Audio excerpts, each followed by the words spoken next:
Hello, good morning. Welcome back to our storage channel, ladies and gentlemen, boys and girls. Today we'll be discussing about the houses. Uh, there are some 12 houses. Sorry, not some. There are 12 houses, uh, right from 1 until 12.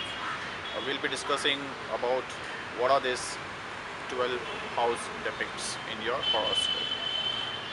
But before that, thank you all for liking my videos, my previous videos about foreign settlement and foreign jobs and foreign trips and so on.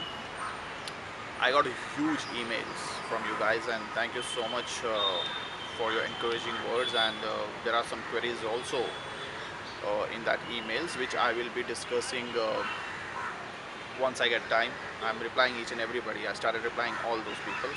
Please bear with me. If you don't get your reply, you will definitely get your reply. Okay, so now I'll be discussing about 12 houses in your horoscope. First house is a Lagna, ascendant. What is ascendant and what is Lagna, and I will be discussing in another video about this one. But let's go from house number 1. What does house number 1 depicts? House number 1 is about a self. That's yourself, your physical well-being, your physical appearance, your complexions, sort of your health also, and so on. Coming to second house represents wealth, kind of dhanna yoga, what we call, the kind of a wealth that what you will have, what you have, and whether you will acquire a kind of a wealth. No, all this depends, sorry, all this particularly depends upon the kind of a planet sitting in those houses.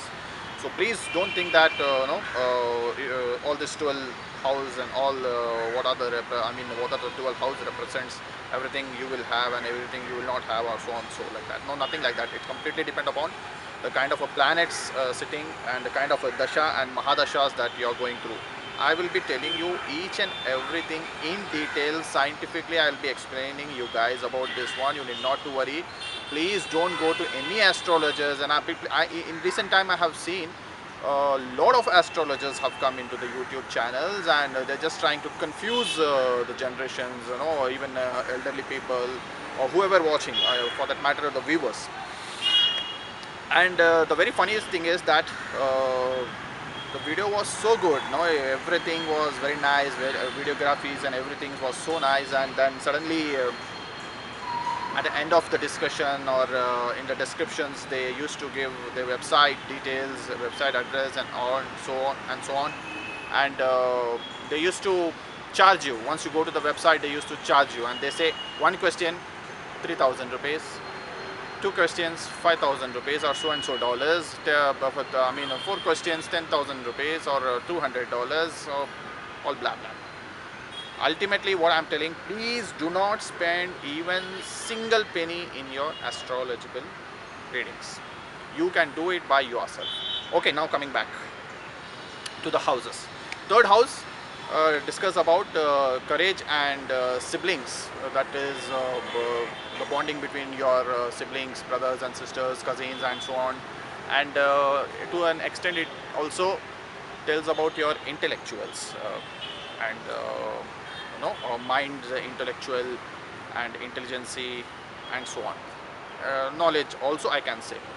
Fourth is very important. That is mother and pleasure.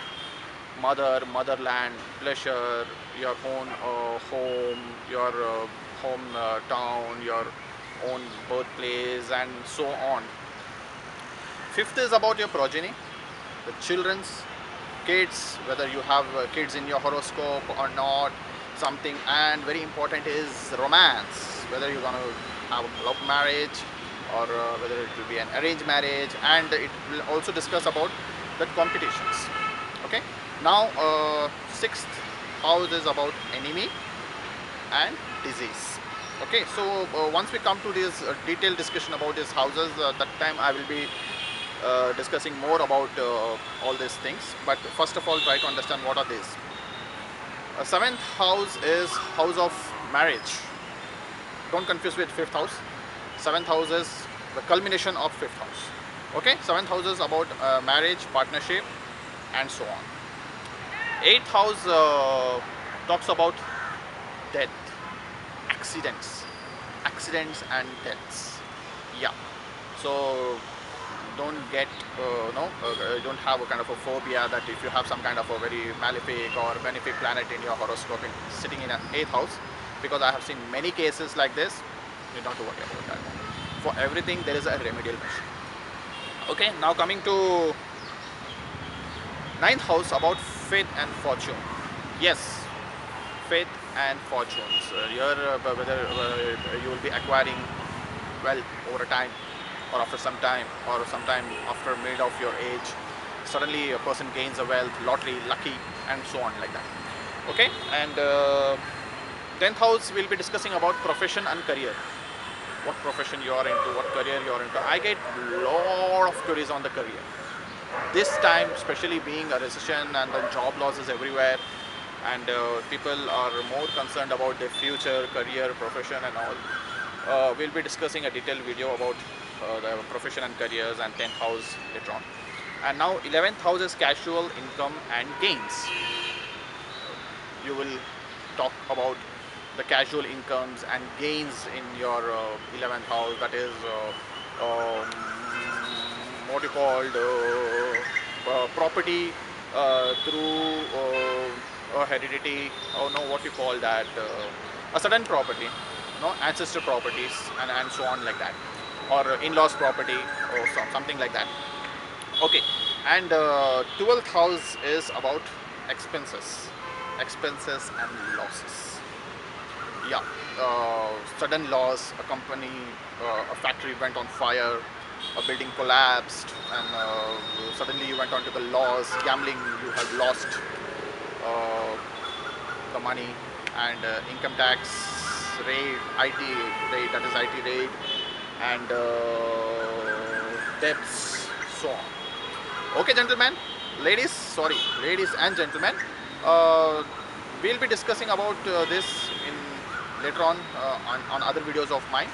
Please like my videos, share my videos, and subscribe to my channel, so that I will tell you each and everything about different houses and your horoscope, dealing particularly about your horoscope, your nakshatras, dashas, and antardashas and all. And do remember, don't go to any astrologers. Okay, see you.